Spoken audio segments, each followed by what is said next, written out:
ఈ వ్యక్తి ఉన్నట్టుండి భూమిలో నుంచి చాలా ఎర్రల్ని బయటికి తీస్తాడు. ఈ వ్యక్తికి ఉన్నట్టుండి వినికిడి శక్తి ఎక్కువగా అయిపోతుంది. తనకి చిన్న చిన్న జంతువుల సౌండ్ కూడా వినిపిస్తూ ఉంటుంది. ఒక రోజు ఇతను తన కొడుకుతో ఆడుకుంటూ ఉంటే ఉన్నట్టుండి ఇతనికి తన కొడుకు కడుపులో ఏవో సౌండ్స్ వినిపించడంతో వెంటనే హాస్పిటల్ కి తీసుకుని వెళ్తాడు.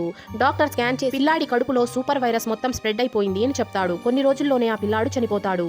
ఒక రోజు ఇతను తన కొడుకు సమాధి దగ్గర తన కొడుకుకి ఇష్టమైన ఒక పడవ బొమ్మని పెడతాడు. అప్పటి నుంచి ఇతనికి వినికిడి శక్తి పెరిగిపోతుంది. ఇతను హెడ్ ఫోన్ పెట్టుకున్నా కూడా ప్రతి ఒక్క చిన్న సౌండ్ కూడా ఇతనికి వినిపిస్తూ ఉండేది.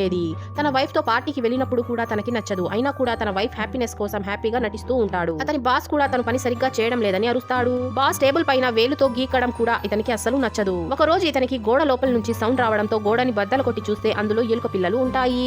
ఇతనికి ఈగ సౌండ్ కూడా క్లియర్ గా వినిపిస్తూ ఉంటుంది. ఒక రోజు తన కొడుకు సమాధి దగ్గరికి వెళ్లి ఏడుస్తూ ఉంటాడు.